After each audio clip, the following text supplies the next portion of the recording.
महामृत्युंजय मंत्र के बारे में तो लगभग सभी जानते हैं, लेकिन खास करके भोलेनाथ के भक्त, जो इस मंत्र के जाप से होने वाले फायदों बहुत अच्छे से पता होगा। लेकिन क्या उन्हें ये पता है कि आखिर इस शक्तिशाली मंत्र की उत्पत्ति कैसी हुई? हम जानते हैं, आप में से बहुत से ऐसे लोग होंगे जिन्हें इस बारे में कुछ पता नहीं होगा। तो चलिए, आज हम आपको बताते हैं कि भोलेनाथ के इस महामृत्युंजय मंत्र कैसे उत्पन्न हुआ और इसके उच्चारण से मानव को क्या-क्या लाभ प्राप्त होते हैं। कुछ पौराणिक कथाओं के अनुसार मृकंड नामक एक आर्षि शिव शंकर के अनन्य भक्त थे। वो उनकी बहुत ज्यादा पूजा अर्चना करते थे। असल में उन्हें कोई संतान नहीं थी।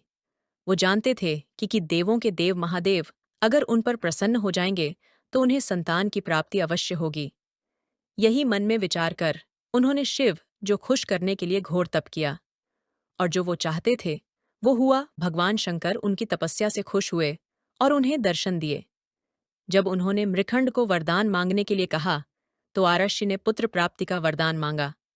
भगवान शंकर ने उन्हें विधान के विपरीत जाकर उन्हें पुत्र प्राप्ति का वरदान दे डाला, लेकिन भगवान शंकर ने उसे चेतावनी देते हुए कहा कि इस खुशी के साथ साथ दुख भी होगा। मृकंड आर्षि ने फिर भी उनके वरदान को स्वीकार किया।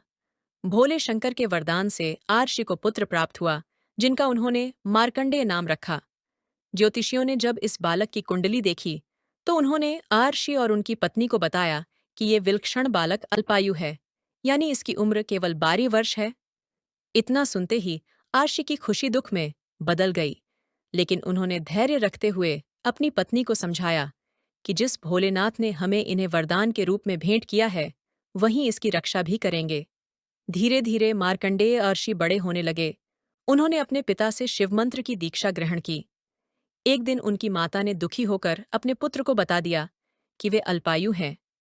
जब मार्कंडेय आर्षि को ये पता चला तो उन्होंने मन ही मन ये प्रण कर लिया कि वे अपने माता पिता की सुख व खुशी के लिए भोलेनाथ से दीर्घायु का वरदान प्राप्त करेंगे।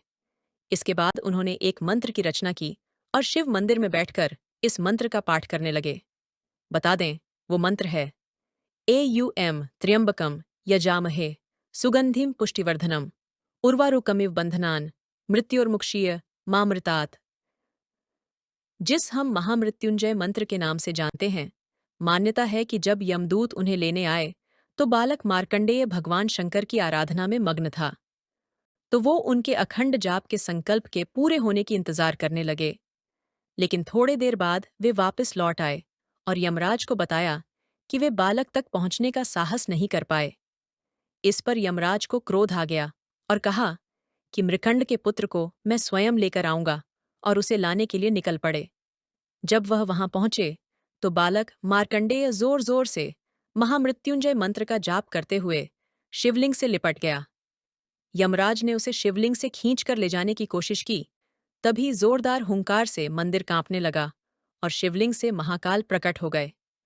उन्होंने क्रोधित होकर यमराज से कहा, तुमने मेरी साधना में लीन भक्त को परेशान करने का साहस भी कैसे किया? जिसके बाद यमराज महाकाल क्रोध के डर से कांपने लगा।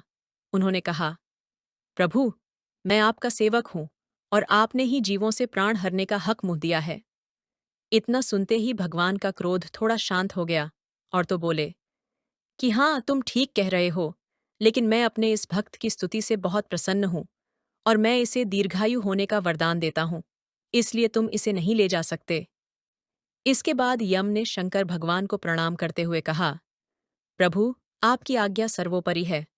मैं आज क्या कभी भी आपके भक्त मार्कंडेय द्वारा रचित महामृत्युंजय का पाठ करने वाले को त्रास नहीं दूंगा। तो इस तरह महाकाल की कृपा से मार्कंडेय दीर्घायु हो गए और उन्होंने एक ऐसे मंत्र की रचना की जिसका पाठ करने काल तक को भी हराया जा सकता है।